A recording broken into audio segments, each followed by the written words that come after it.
A paz do Senhor Jesus, estamos iniciando mais um Instantes Finais, a sua aula de profecia e de escatologia bíblica no seu lar. Eu quero mais uma vez agradecer por sua audiência, a você que gosta de estudar a palavra de Deus, estudar as profecias bíblicas, estudar os eventos escatológicos.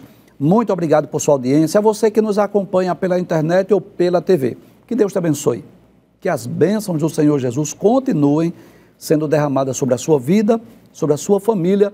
Seja muito bem-vindo aos Instantes Finais. A partir de hoje, nós daremos início a uma série de entrevistas com o professor Saulo Soares, estudando sobre as profecias messiânicas, provando à luz da Bíblia Sagrada que Jesus é o verdadeiro Messias de Israel. E antes de apresentar o professor, eu gostaria de lhe dar as boas-vindas. Professor Saulo Soares, seja muito bem-vindo. É um prazer recebê-lo no programa mais uma vez. Obrigado, professor Givanildo. Iniciaremos uma nova etapa de entrevistas. Eu estou muito ansioso e feliz por mais uma vez participar deste programa. Que bom. Eu gostaria de lembrar que o nosso professor Saulo Soares é um amigo pessoal que conhecemos há mais de 3 décadas. Ele é teólogo, é professor do nosso seminário teológico, ele leciona diversas disciplinas. Caso você um dia queira ir no nosso seminário, assistir uma aula com o professor Saulo, eu quero dizer que isso é possível. E também ele é escritor, ele escreveu 3 livros, 3 obras que foram editadas pela editora Bereia. A primeira é A Grande Tribulação, Palco do Anticristo, onde ele vai falar sobre o período sombrio da Grande Tribulação e quem é esse líder mundial que vai governar o mundo no futuro, quem é o Anticristo, o que é que os profetas disseram sobre ele. A segunda obra é Jesus de Nazaré, o Messias, esse livro extraordinário que contém centenas de profecias messiânicas, é um livro volumoso com mais de 380 páginas, e nós estaremos estudando sobre esse tema a partir de hoje, falando sobre este livro, sobre esta obra, mas principalmente sobre as profecias messiânicas. Se você ainda não adquiriu, você pode adquirir na nossa livraria Bereia.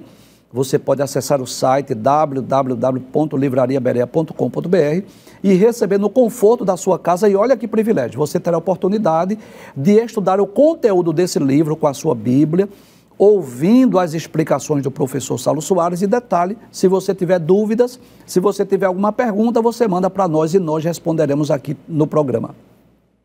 A outra obra, o outro livro lançado também pela editora Bereia, escrito pelo professor Saulo Soares, é sobre Israel e a igreja ontem, hoje e amanhã. Inclusive, nós gravamos 25 programas baseados nesse livro. Esses programas já estão disponíveis lá no YouTube. Se você deseja conhecer melhor sobre Israel, conhecer melhor sobre a igreja, você pode adquirir esta obra que nós recomendamos demais. E como o próprio título já diz, ele vai falar desde o passado de Israel, quanto o presente e também o futuro de Israel e da igreja. Professor Saulo Soares, é sempre bom recebê-lo. Mais uma vez eu quero louvar a Deus pela sua vida, né? Porque Deus tem lhe dado vida, tem lhe dado saúde e o Senhor tem sido uma bênção para todos nós, né? O Senhor tem sido um cooperador do ministério do pastor Ailton José Alves, tem sido um dos principais professores lá do nosso seminário teológico, um escritor da editora Bereia, e Deus tem nos dado a oportunidade de entrevistar o senhor aqui, que tem sido de bênção, não só para a minha vida, eu tenho aprendido muito com o senhor, mas para todos aqueles que nos assistem. Eu quero mais uma vez dar as boas-vindas e falar da minha alegria de recebê-lo aqui no programa. Obrigado, professor Givanildo. Sempre à disposição. Muito bem, vamos falar sobre o livro É Jesus de Nazaré o Messias. E a primeira pergunta que eu gostaria de lhe fazer é: o que foi que lhe motivou a escrever esta obra? Por que foi que o senhor escreveu com este título, É Jesus de Nazaré o Messias? Sempre me emocionei sobre a pessoa de Jesus. Sempre quis conhecê-lo mais de perto. E quando eu fazia mestrado, tinha que fazer o TCC, né? Sim. E eu lendo um livro sobre profecia, um livro fininho, fiquei admirado, fiquei boquiaberto, fiquei impactado. Eu disse, vou fazer um trabalho de TCC baseado nas profecias. E à medida que eu fui pensando, colocando no papel o que eu deveria fazer, foi surgindo os temas dos capítulos. Então, daí, primeiro, esse foi o primeiro pensamento. Certo. Depois, quando eu meditei mais um pouco, eu entendi que era uma resposta a todas as pessoas e religiões que descreem que Jesus é o Messias de Israel. Uma das primeiras religiões que descreem é o judaísmo. O próprio judaísmo. O próprio judaísmo não crê que Jesus é o Messias profetizado do Antigo Testamento. Segundo é o islamismo. Ele não crê que Jesus é filho de Deus, nem o Messias. E para a bênção do cristianismo, para mostrar que Jesus é o Messias de Israel. E também para o meu deleite de ler sempre as profecias, pesquisar e dividir essa alegria com todas as pessoas que adquirirem esse livro e lerem ele. Inclusive, professor, nós estamos estudando na escola dominical sobre os livros de Ruth, né, os livros de Esther, e nós até tivemos 2 lições que abordamos sobre esse assunto, né? Que a Bíblia judaica ela só possui 24 livros, que são os mesmos livros do nosso Antigo Testamento, né? Numa outra disposição, numa outra organização, mas que a Bíblia judaica ela não tem os livros do Novo Testamento como inspirados, né? Não tem.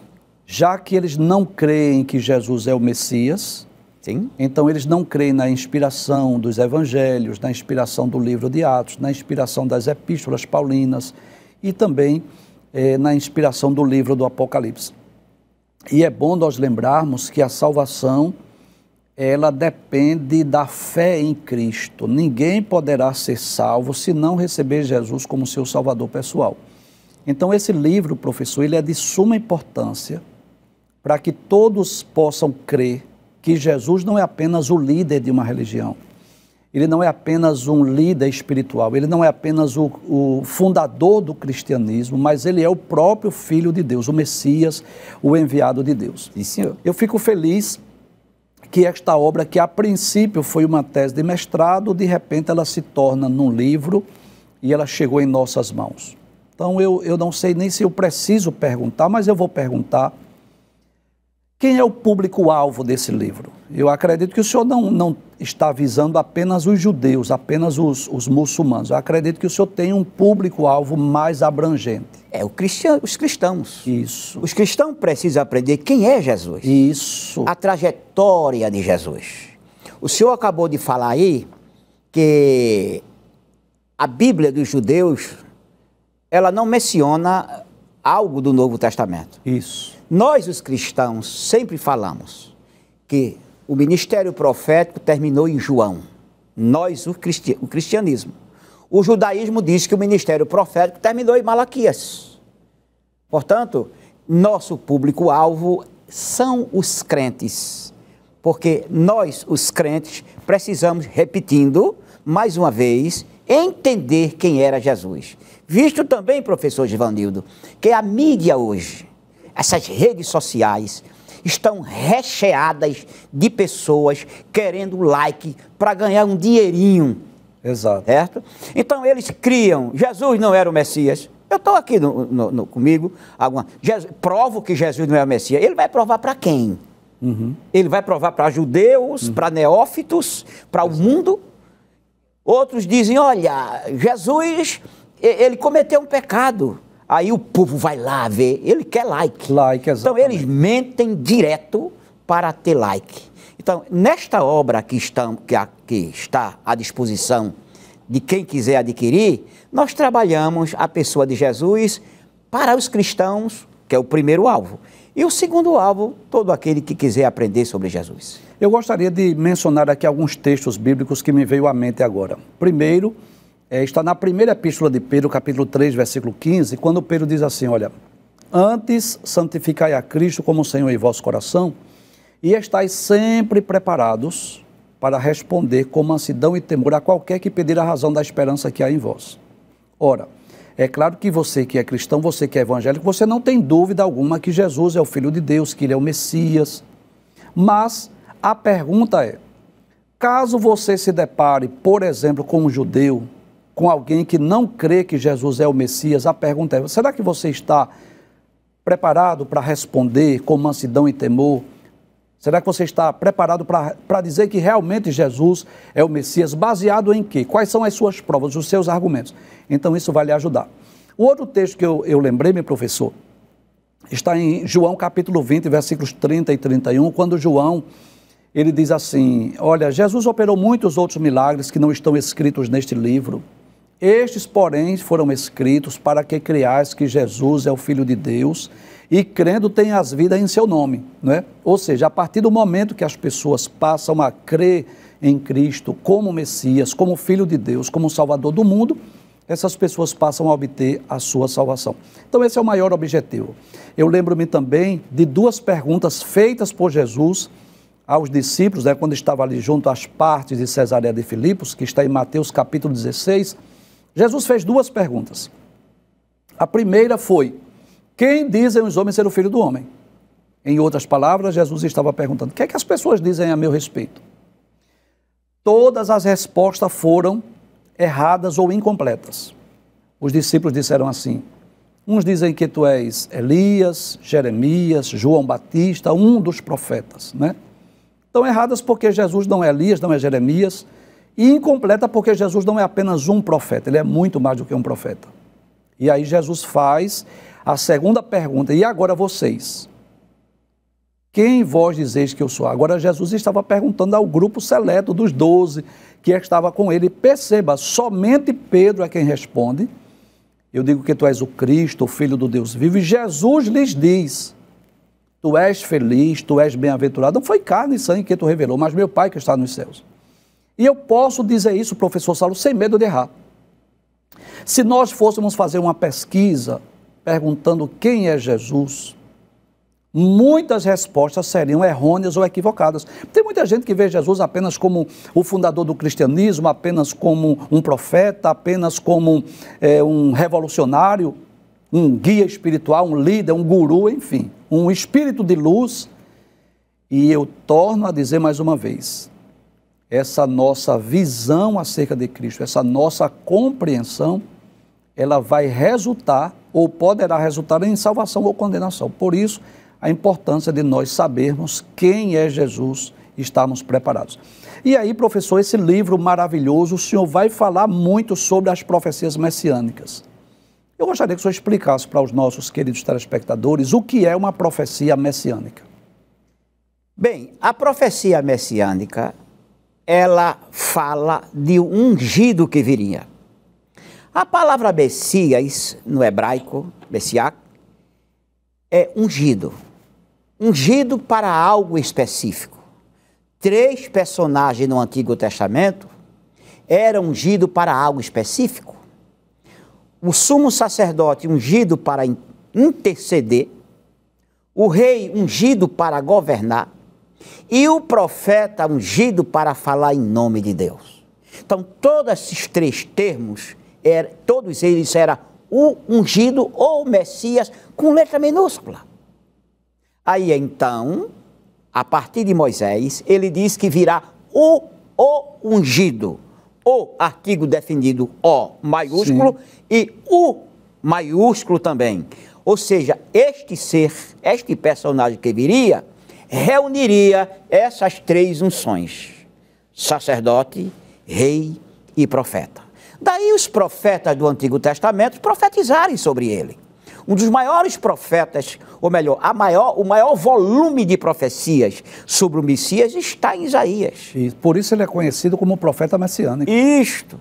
E lá Isaías é que fala, desde que ele será filho da virgem, que ele governará as nações, que a terra está cheia da sua glória, e sai por ali afora. Jeremias também fala, Amós fala, Obadias fala, todos eles profetizam. Na verdade, professor Givanildo, há uma faixa de mais de 700 profecias no Antigo Testamento, das quais 332 já se cumpriram em Jesus de Nazaré. Que coisa maravilhosa. Então nós podemos dizer, professor, que Jesus, de forma direta ou indireta, ele é mencionado em todos os livros da Bíblia, né? Os nossos telespectadores devem até lembrar de alguns pregadores que ficaram famosos, que costumavam até dizer assim, que em Gênesis ele é a semente da mulher, em Êxodo ele é o Cordeiro Pascual, e assim ia demonstrando quem era Jesus de Gênesis a Apocalipse, né? Então Jesus é apresentado no Antigo Testamento de forma profética, de forma tipológica, né? Agora, a pergunta é, qual a importância de nós estudarmos essas profecias messiânicas? O senhor já me informou que existem mais de 700 profecias acerca de Cristo, mais de 300 já se cumpriram, não é?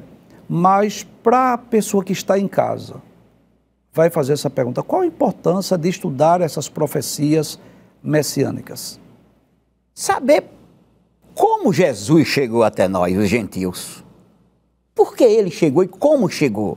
Pela rejeição dos israelitas. Cristo veio, porque o termo Cristo também, no grego, Cristo é Messias no hebraico, e ungido também. Por isso é Jesus o Cristo. Quando os judeus rejeitam a Jesus, ele se volta agora para os gentios.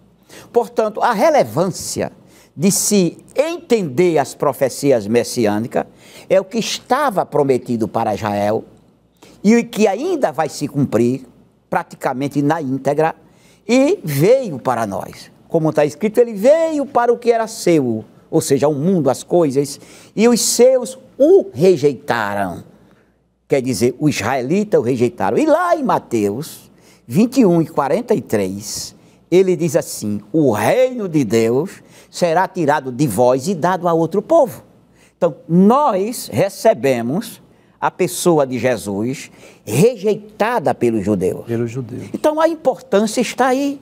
Este Jesus, Pedro diz que vocês mataram crucificando em um madeiro, Atos 2 e 22, Deus o fez Senhor e Cristo. Então, este Senhor e Cristo é o nosso Jesus. Então, é de suma importância para o pregador, para o professor de escola dominical, para o crente que ama a palavra de Deus, para dar estudo da palavra de Deus nas igrejas, nos trabalhos, porque o livro é uma série de estudos com textos bíblicos mostrando as profecias messiânicas e seu cumprimento, e muitas delas a rejeição de Israel deste Messias. Muito bem. Antes do senhor explicar o motivo pelo qual os judeus rejeitaram Jesus como Messias, eu gostaria de trazer aqui um panorama deste livro, né, desta obra extraordinária, que eu não estou indicando apenas porque o professor Saulo é o meu amigo. Também, mas não só por isso. Estou indicando primeiro porque o livro é bom. É um livro excelente. O professor Saulo é um escritor, um exímio professor, ninguém pode duvidar disso. Então, no primeiro capítulo, ele vai tratar sobre haverá um Messias universal, que nós vamos abordar a partir do próximo programa. Depois, as predições acerca do nascimento do Messias, várias profecias bíblicas, profecias messiânicas, que falaram, né, os profetas anunciaram o nascimento do Messias, dentre as muitas profecias, que Jesus iria nascer em Belém da Judéia, que Jesus iria nascer de uma virgem, né? As predições acerca das características do Messias, né, acerca do seu ministério, das suas obras, do seu trabalho, do seu serviço, também acerca do ministério do Messias, os seus ensinos, suas pregações, as suas parábolas, os seus milagres, predições acerca da prisão e sofrimento do Messias, é outro tema aqui abordado, né? Vários profetas anunciaram que Jesus seria preso, julgado, condenado, né? As predições sobre a morte e o sepultamento do Messias, o que é que os profetas falaram acerca da morte de Jesus, acerca da sua sepultura, as profecias acerca da ressurreição, né? Tanto Jesus como os profetas falaram que Jesus iria ressuscitar, e essa profecia também já se cumpriu. E também as predições acerca do povo judeu e acerca do retorno do Messias. São centenas de profecias que são abordadas nesta obra, né? Que nós recomendamos para os nossos queridos telespectadores. E olha que coisa extraordinária, você poderá adquirir esta obra e com a sua Bíblia, faça da sua casa uma sala de aula. Esteja com a sua Bíblia, com este livro, esta obra. E o próprio autor vai explicar aqui capítulo por capítulo, profecia por profecia, e caso surja alguma dúvida, você pode mandar para nós.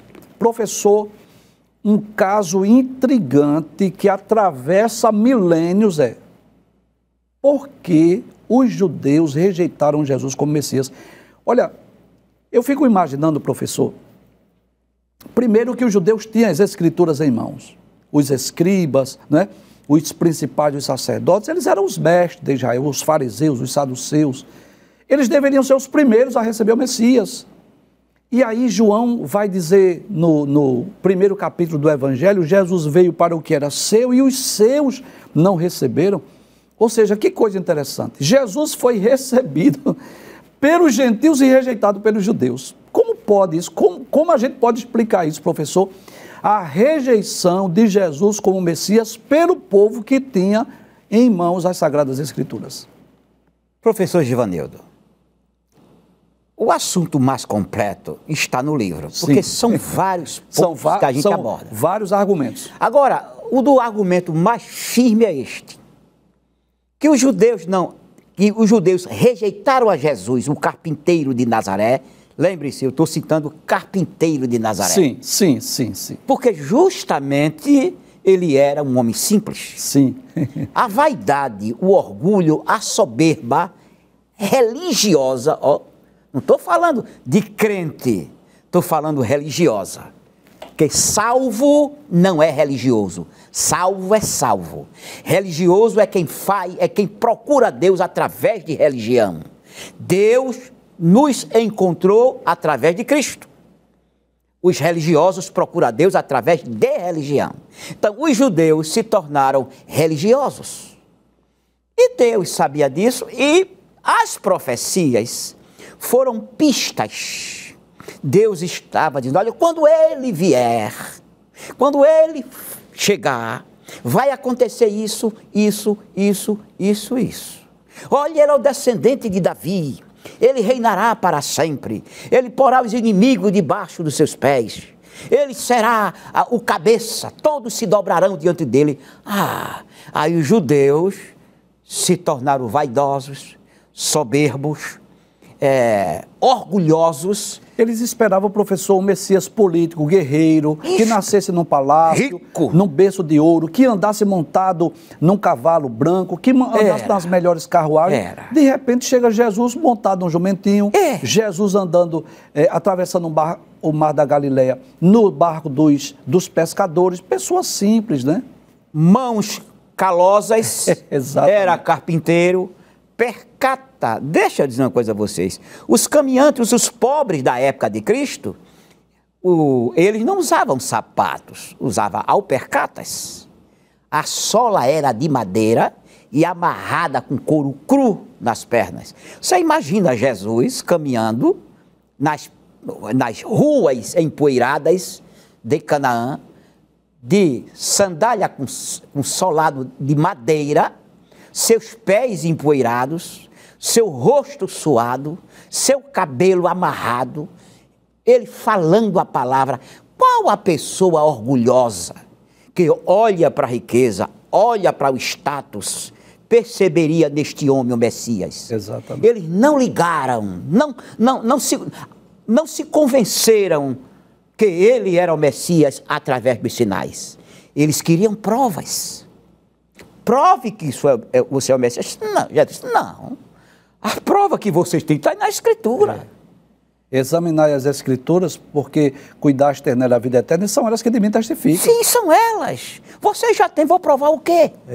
Então, o orgulho, o coração endurecido daqueles homens, estou falando de líderes religiosos, porque a multidão foi abençoada e muito pelo Messias. Permita-me, eu não vou lhe atrapalhar, eu sei que o senhor vai dar continuidade a esse argumento, mas o senhor passou uma informação muito importante. Jesus foi rejeitado pela liderança religiosa, né? Inclusive os escribas, os fariseus iam ter com Jesus para fazer pergunta capciosa, para pegar Jesus numa contradição. E quem foi abençoado foi exatamente os mais pobres, que receberam Jesus, né? Até o cego Bartimeu reconheceu que Jesus era filho de Davi, né? Enquanto que aqueles que tinham as Escrituras rejeitaram o Messias. Outro fato interessante que eu vou lhe ouvir ainda, quando os magos vieram do Oriente, que a gente não sabe se eram 3, é a tradição quem diz, mas aqueles magos que vieram do Oriente, eles foram procurar, né, Jesus onde? No palácio, foram procurar lá em Jerusalém, não é assim? porque eles esperavam que o rei dos judeus nascesse aonde? Nascesse no palácio. De repente, Jesus veio ao mundo de uma forma simples, não é? Nasceu numa estebaria, o seu primeiro berço foi uma manjedoura, teve uma vida de muita simplicidade. Eu costumo dizer, professor, que é possível que muitos de nós, se vivêssemos naquela época, também rejeitássemos Jesus como Messias. Imagine, por exemplo, aquelas pessoas de Nazaré, que estavam acostumados a passar de frente ali onde Jesus trabalhava com José o carpinteiro, acostumado a ver Jesus trabalhando, né? E sempre percebeu aquele garoto que vai crescendo, tornou-se adulto. De repente, este profissional, ele passa 40 dias sem que os vizinhos vejam. Daqui a pouco, que foi o período que Jesus estava sendo tentado no deserto, né? Daqui a pouco Jesus aparece, depois do batismo, com 12 homens, e dizendo assim, eu sou o pão vivo que desceu do céu. Quero que eu dizer, rapaz, eu te conheço, tu é filho da irmã Maria, rapaz, tu é filho de José o carpinteiro, eu sou teu vizinho, não é assim? Então, até mesmo os irmãos dele que viveram com Jesus debaixo do mesmo teto não creram que Jesus é o Messias. É que Deus confunde os loucos, né? É verdade. Deus confunde os soberbos e os loucos. E voltando ao assunto, sim, os líderes religiosos que deveriam ser os primeiros a olhar através dos atos da vida do carpinteiro de Nazaré a prova messiânica da sua vida. Eles rejeitaram. Alguém que está ouvindo esse programa pode estar perguntando em seu coração. O Senhor disse que o povo o aceitou, mas o povo não disse crucificai-o. Opa, peraí. Vocês sabiam que na época de Jesus havia 40 mil cargos comissionados no templo de Jerusalém? 40 mil cargos comissionados, aquele cargo que nós chamamos CC, que as pessoas simplesmente são inscritas para trabalhar. Quem era ele? Os levitas. E acredita-se, observe, não está na Bíblia, mas acredita-se que os líderes religiosos disseram aos CC, aos cargos comissionados, vai e grita, crucificai-o, senão você perde o emprego. Aí a Bíblia também não vai criticar os levitas. Era impossível, porque a Bíblia não critica. A Bíblia dizia a multidão, mas a multidão de quem? Qual multidão? Os abençoados? Os que foram alcançados pela misericórdia? Não. Foi aqueles que foram levados a falar. Então, isto tudo veio a rejeição de Jesus, não pelo povo, irmão, repetindo mais uma vez, mas pela liderança. Porque as pessoas fiéis às suas doutrinas, seus ensinamentos, estão acostumados e aptos a ouvir a sua liderança. Está certo? E quando a liderança diz algo concreto, o povo crê. Se a liderança ensina algo errado, quem examina as Escrituras não crê. Mas na época de Jesus não havia exame das Escrituras. Só eram os líderes que manuseavam ela. Até porque a Bíblia não estava na mão das pessoas. Não Elas estavam lá nas sinagogas, estavam no templo.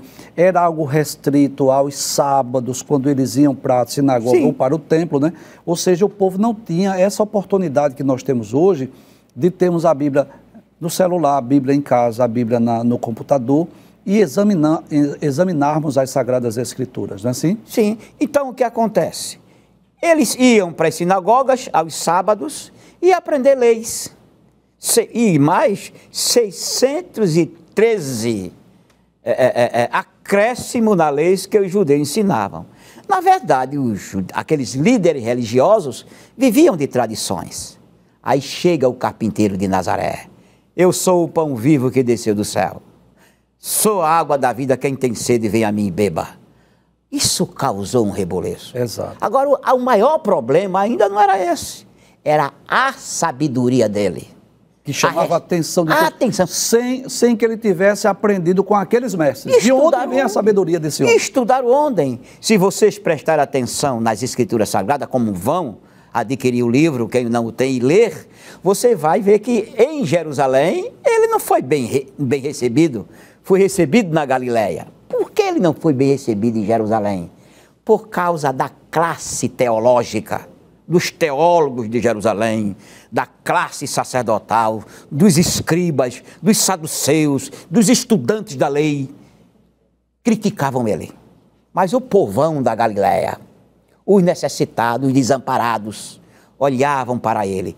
Tanta prova que quando ele entra em Jerusalém, montado naquele jumentinho branco, que era sinal de que um rei montava no jumento branco, como Zacarias 9,9 diz assim: alegra-te muito, ó Jerusalém, jubila, ó filha de Sião, que aí vem o teu rei, justo e salvador, montado sobre um jumentinho, sobre um asninho, filha de jumenta.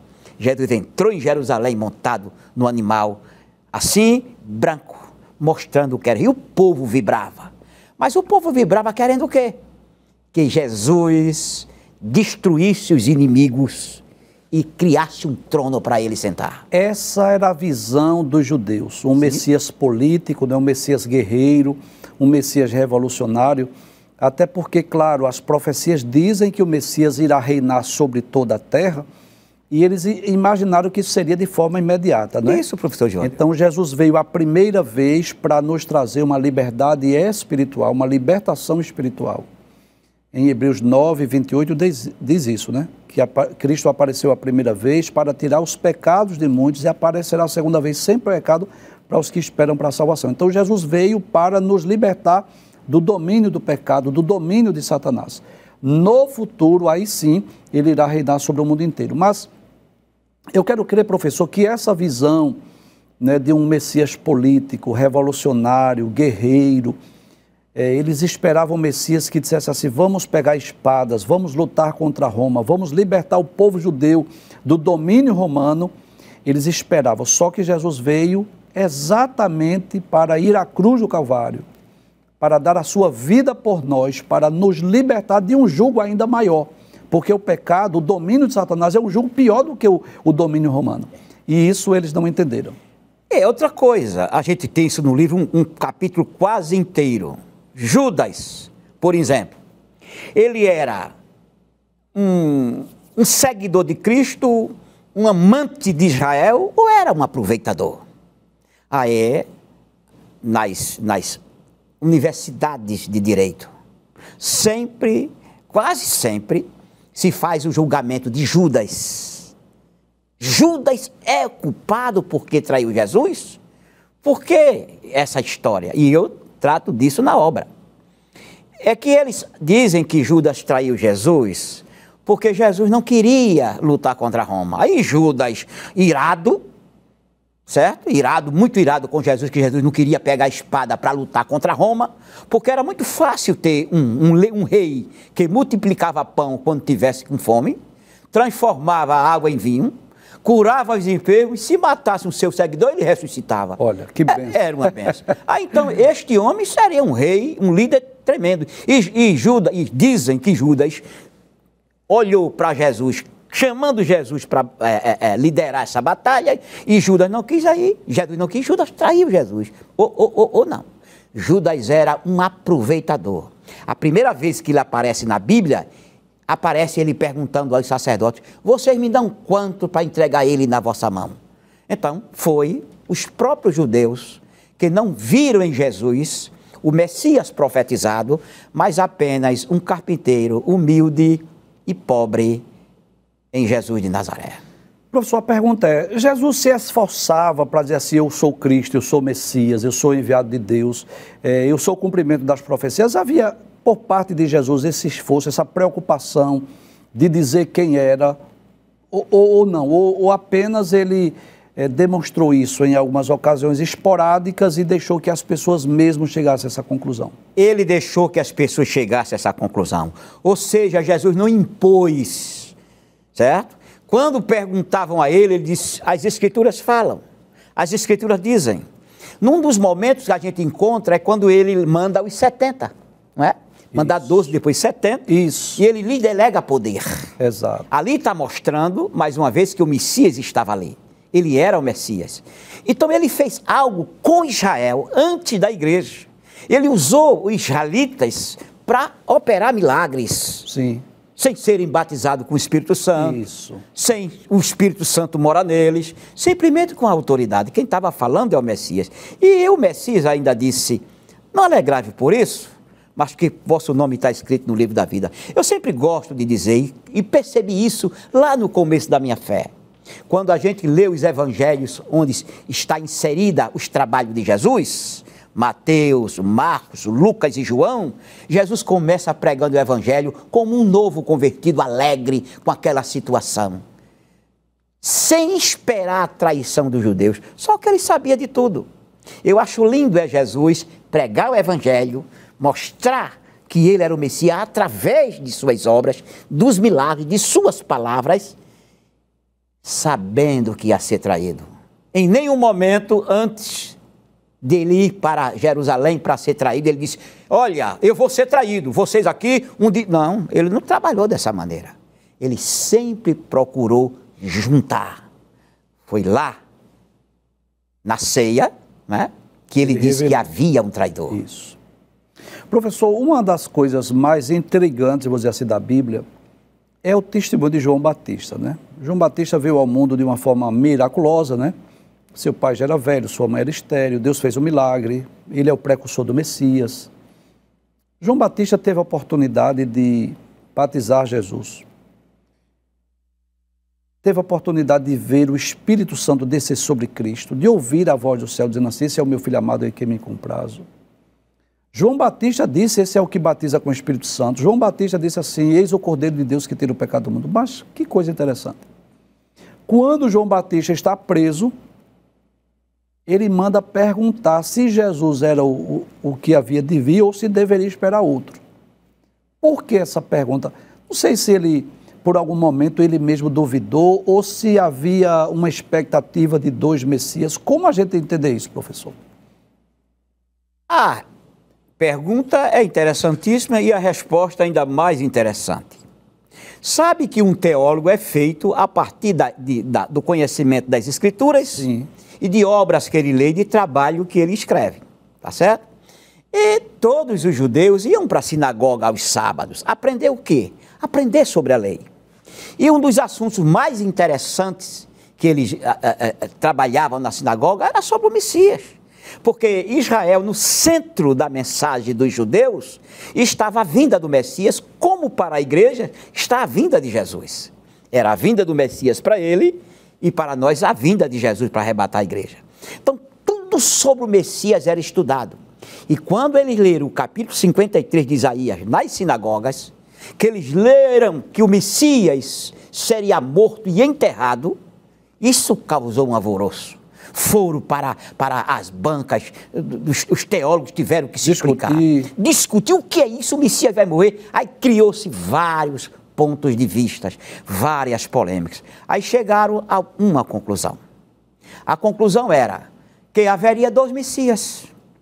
Um Messias glorioso, filho de Davi, que reinaria e vinha sobre as nuvens do céu, conforme Daniel 7:13. Sim. E outro Messias que morreria, que era descendente de José através de Efraim. Aí criou-se esta pseudo-mensagem, essa falsa mensagem, essa heresia em Israel, porque eles não aceitavam o Messias ser morto. Só que eles tinham na mão as mensagens. Por exemplo, Zacarias 12:10 diz assim, olharão para mim a quem transpassaram. Espera aí, se ele vinha do céu e diz para o povo de Israel, olharão para mim a quem transpassaram, é que um dia ele já esteve aqui. Verdade. Salmo 110, versículo 1, disse o Senhor, meu Senhor, assenta-te à minha direita, até que eu ponha teus inimigos por cabelo dos teus pés. Ou seja, quando foi que o Messias fez inimigo?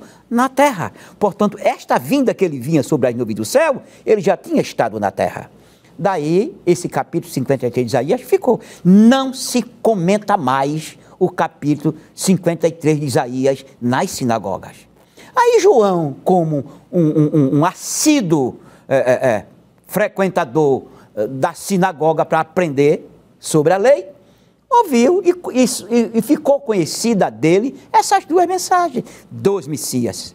Aí quando ele é preso, ele manda 2 discípulos de Deus investigar. Perguntar. Que os discípulos de João correram para ser discípulo de Jesus. Quando eles viram Jesus, professor Givandildo, sentar-se com um publicano, aceitar Maria Madalena no grupo, comer com os pecadores e dizer: amai vossos inimigos, eles disseram: não, esse não é o Messias. O Messias é vingativo.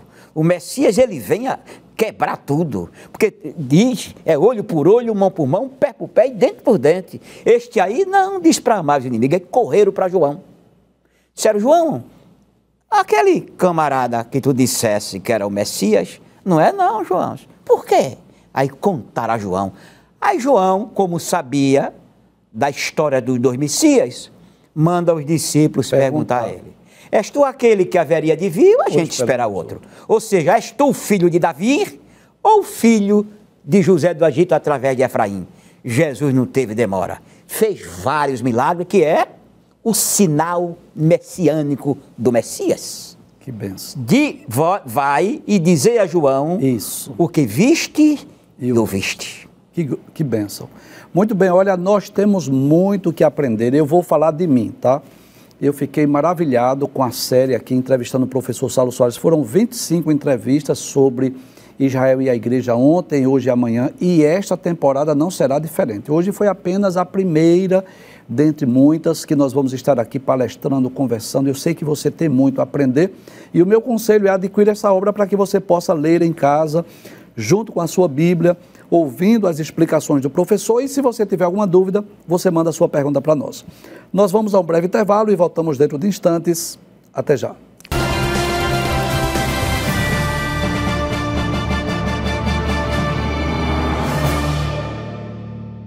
Estamos de volta com o programa Instantes Finais e nesse momento nós estaremos respondendo algumas perguntas, estaremos lendo mensagens, enviando saudações. Eu quero agradecer mais uma vez a você pela sua oração, né, por suas orações, a você que tem enviado a sua mensagem, sua crítica, sua opinião, sua sugestão para nós. Nós ficamos felizes não só quando recebemos os parabéns, quando nós recebemos os elogios, mas também quando recebemos as críticas, as observações, as sugestões. Fique à vontade. Agora, por favor, se identifique, diga seu nome, sua igreja, sua cidade, porque nós queremos não apenas ler a sua mensagem, não apenas responder sua pergunta, mas também enviar uma saudação para você e para a sua família. Vamos à primeira pergunta. Nosso irmão Elias, lá de Primeira Igreja Presbiteriana Renovada de Olinda, eu quero enviar uma saudação muito especial ao nosso querido irmão Elias, aos irmãos da Primeira Igreja Presbiteriana Renovada aqui de Olinda. Nós temos um carinho, um apreço, uma admiração muito grande aos nossos irmãos de outras denominações, né? Apesar de alguns pontos doutrinários, temos uma visão diferente, não é assim? Alguns pontos doutrinários nós temos uma interpretação distinta, mas isso não nos impede de chamá-los de irmãos em Cristo, porque foram comprados com o mesmo preço, né? Fomos comprados com o mesmo preço e vamos morar no mesmo céu. A Igreja do Senhor Jesus é composta de crentes de várias denominações e eu não tenho dúvida de que os nossos queridos irmãos presbiterianos estão inclusos na Igreja do Senhor Jesus. O irmão Elias diz assim: professor, quando foi perguntado a João Batista se ele era profeta, ele respondeu que não. De que profeta estava falando em João capítulo 1, versículo 21? Muito interessante essa pergunta do irmão Elias, não é, professor Saulo? Eu sei que o senhor já tem a resposta, mas eu quero ler esse texto. João capítulo 1, versículo de número 21. Eu quero ler aqui na Nova Almeida Atualizada. É bem interessante esse texto, não é? Capítulo 1, deixa eu ler a partir do versículo 19. 19, assim. esse é o início. Este foi o testemunho de João quando os judeus lhe enviaram de Jerusalém sacerdotes e levitas para perguntar: quem é você? Ele confessou e não negou. Confessou: eu não sou o Cristo. Ou o Messias. Ou o Messias. Né? Diante disso lhe perguntaram: quem é você então? Você é Elias? Ele disse: não sou. Então perguntaram: você é o profeta? Ele respondeu: não, não o sou. Então, acho que a resposta está aqui, né, professor? O que é que o senhor pode esclarecer? Isso, quando o senhor lê o versículo 1 e 19 de João, já mostra a ignorância dessas pessoas. Quando Moisés, no capítulo 18 de Deuteronômio, disse: o Senhor levantará um profeta semelhante a mim. Ele está falando do Cristo, do Messias. Certo? E olha a pergunta que fizeram a Jesus: és tu o Cristo? És tu o profeta? Perguntou: és tu o Cristo? Eu não sou o Cristo. És tu o profeta? Espera aí. E o Cristo não é o profeta? Só veja que eles não sabiam bem quem era o Cristo e nem era o profeta. Aí João Batista: não sou. Então, João Batista está dizendo que não é o profeta, o Messias, ou o Cristo. Isso. Aí pergunta: quem és tu? Eu sou a voz do que clama no deserto. Muito bem, eu vou ler esses 2 versículos, né, que vai ficar com melhor a compreensão do nosso irmão Elias, que está em Deuteronômio, capítulo 18, versículos 15 e 18, quando Moisés profetiza que Deus iria levantar um profeta semelhante a ele. Deuteronômio, capítulo 18, versículo 15, diz assim: o Senhor, seu Deus, fará com que do meio de vocês, do meio de seus irmãos, se levante um profeta semelhante a mim, a ele vocês devem ouvir. Ou seja, esse profeta semelhante a Moisés é exatamente o Cristo, o Messias, né?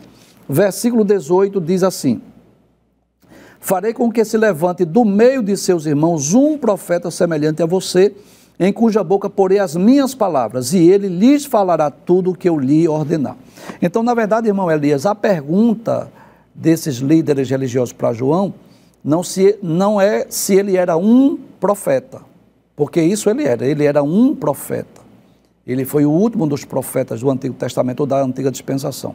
Agora, quando perguntaram se ele era o profeta, em outras palavras, seria essa a pergunta: João, você é aquele profeta predito por Moisés, que está lá no livro de Deuteronômio? Aí a resposta dele foi: não sou. Ou seja, ele não era o Cristo e não era também o profeta. E observe, Sr. Joanildo. Sim. O senhor veja, isso não é uma profecia messiânica? É uma profecia messiânica. Tudo isso está nesse livro. Muito bem. Vamos ver uma mensagem que foi enviada para nós, vamos ler essa mensagem que foi enviada para nós. Dilson Sampaio, lá de Fortaleza, que bênção, fico muito feliz quando leio mensagens de outros irmãos de outros estados, né, porque estão acompanhando também a nossa programação. Quero enviar saudações ao nosso querido irmão Dilson e aos queridos irmãos lá do estado do Ceará, principalmente dessa belíssima cidade chamada de Fortaleza. Ele diz: paz do Senhor, obrigado pelo retorno e comprometimento com aqueles que fazem parte do reino de Deus. Deus abençoe a toda a equipe, deixo um grande abraço a todos e ao professor Givanildo. Obrigado, irmão Dilson, feliz pela sua mensagem, pelo seu abraço também, a quem quero lhe retribuir. Vamos à próxima pergunta. Márcio Gonçalves, aqui do Recife, quero enviar saudações ao nosso querido irmão Márcio, a sua família, Deus abençoe. Ele diz: quem é cremado, o corpo será devolvido? Obrigado. Muito bem, professor Saulo, podemos dizer que todos os mortos hão de ressuscitar, independente de ter sido cremado, sepultado, não é assim? Vira cinza? Isso. Todo corpo cremado vira cinza. Isso. A partícula da cinza não é uma célula? Isso. Que não tem vida. Portanto, toda partícula de todo ser humano, pecador ou salvo, que morreu, existe uma partícula, por diminuta que seja, sobre a Terra. E sabe onde é que quem sabe onde está esta partícula? Deus. E o Espírito Santo vai tocar um dedo de poder e a vida de Deus vai entrar, um novo corpo aparece e o Espírito entra e se tornará o novo corpo, uma pessoa ressuscitada. Até porque, professor, existem pessoas que não foram cremadas, mas digamos que morreram em desastres aéreos, né, incêndios, pessoas que foram carbonizadas e que praticamente não ficou nada de restos mortais. Às vezes o sepultamento é apenas simbólico, né?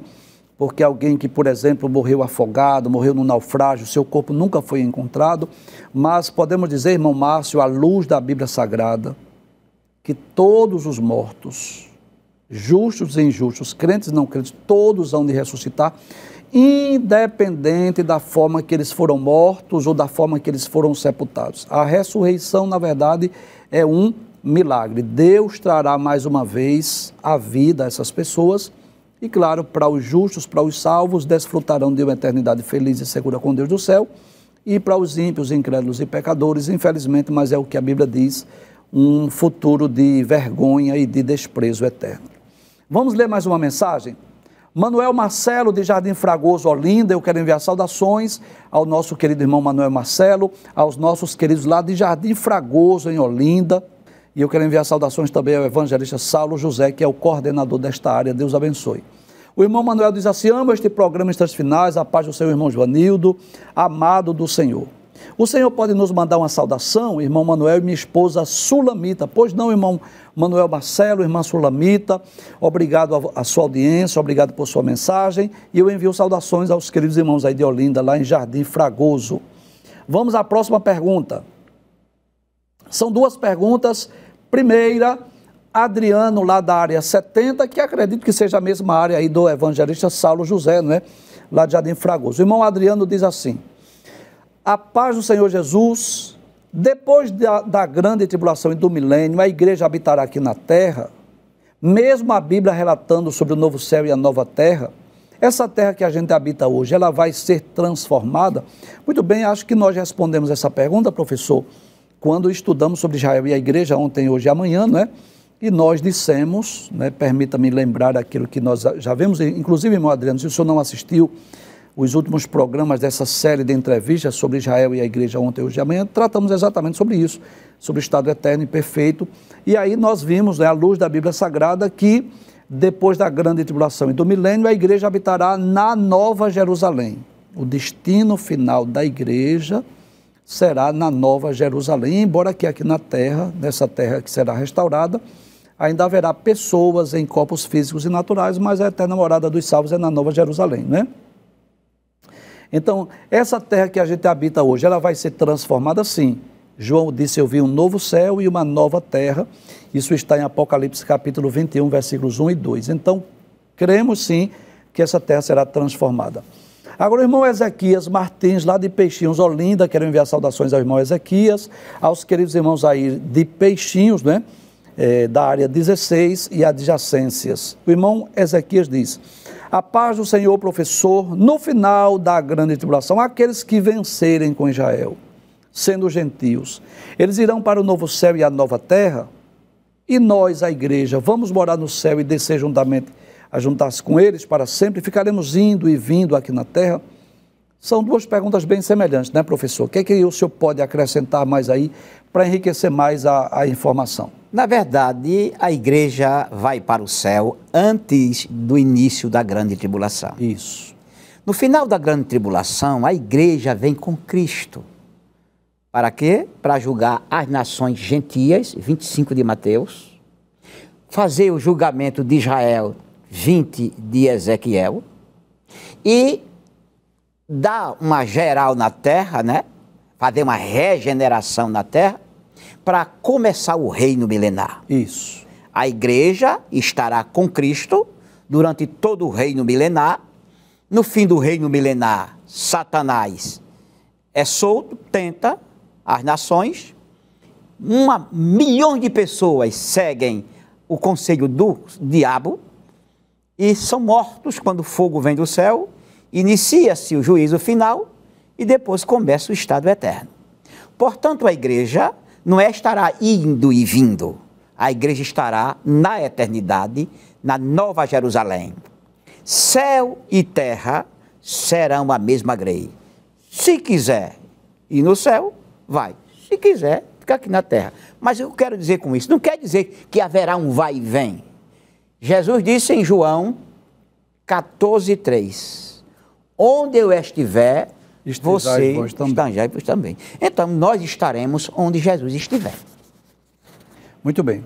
Então, aqueles, no final da grande tribulação, que vencerem com Israel, sendo gentios, irão para o novo céu e nova terra, ou seja, eles estarão na nova terra, que será restaurada, em corpos físicos e naturais, não é assim? Durante o milênio, né? Porque ele está falando aqui da grande tribulação, ok? E nós, a igreja, vamos estar reinando com Cristo e a nossa eterna morada será na Nova Jerusalém. Muito bem, vamos ler uma mensagem que foi enviada para nós. Patrícia, lá de Palmares, eu quero enviar saudações à nossa irmã Patrícia, aos queridos irmãos aí de Palmares, pastor Josias Clementino, um amigo de longas datas. Quero enviar saudações aos queridos irmãos aí de Palmares, essa cidade aí abençoada. A irmã Patrícia diz: boa noite, assisto o programa todos os dias com minha mãe Helena. Paz do Senhor também para a nossa irmã Helena, saudações, obrigado irmã Helena por sua audiência e suas orações. Aí ela diz ainda, a irmã Patrícia, é uma bênção no lar, peço as orações dos irmãos em nome de Jesus. Amém, irmã Patrícia, estaremos orando, como sempre fazemos, vocês oram por nós e nós oramos pelos nossos queridos telespectadores. Muito bem, estamos chegando ao final do programa. Eu gostaria de enviar saudações aos queridos irmãos aí da cidade do Moreno, pastor Marcos Antônio, pastor Amaro Gomes, sua família, irmã Elza, evangelista Misael Mota, toda a igreja aí também do Moreno, também o evangelista João Graciano e a sua família, essa cidade abençoada, que temos muitos amigos. Deus abençoe vocês, obrigado pela sua audiência. Professor Saulo Soares, a gente tem a impressão que a hora passa rapidinho, é muito bom conversar com o senhor, é muito bom entrevistá-lo. E eu vou dizer ao senhor que os nossos queridos telespectadores são privilegiados, né? Mas eu posso dizer que eu sou mais, né? Porque nós temos a oportunidade de estarmos juntos na Estiadeb, nas idas e vindas para dar aula, também aqui nos bastidores, entre um programa e outro, conversando, é muito bom e Deus sabe da sinceridade do meu coração, é muito bom. Eu agradeço a Deus pela sua vida, agradeço a Deus pela pessoa que o senhor é, um amigo, um professor, um mestre, um escritor, e Deus tem nos dado esse presente, a oportunidade de estar com o Senhor, e eu quero dizer que é sempre bom estar com o Senhor, e eu sei que essa temporada será de muitas bênçãos, sei que os nossos queridos telespectadores, eles serão muito bem edificados assistindo essa programação. Receba, em nome do nosso pastor, em nome da Rede Brasil de Comunicação, receba os nossos sinceros agradecimentos. Obrigado, professor Joanildo. Sinto-me feliz.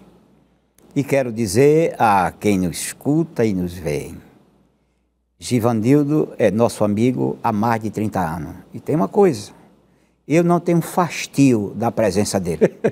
Tá? A presença de Givanildo sempre para mim é uma alegria.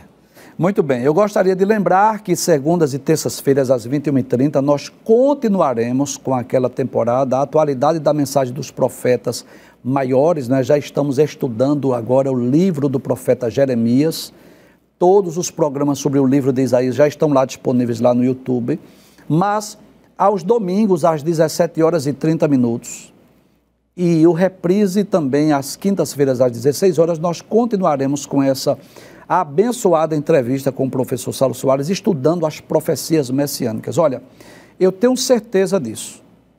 Há muitos textos bíblicos, muitas profecias messiânicas que às vezes nós passamos e nem percebemos, e aqui nós vamos ler a profecia, nós vamos ouvir as explicações, e eu tenho certeza que você será ricamente abençoado.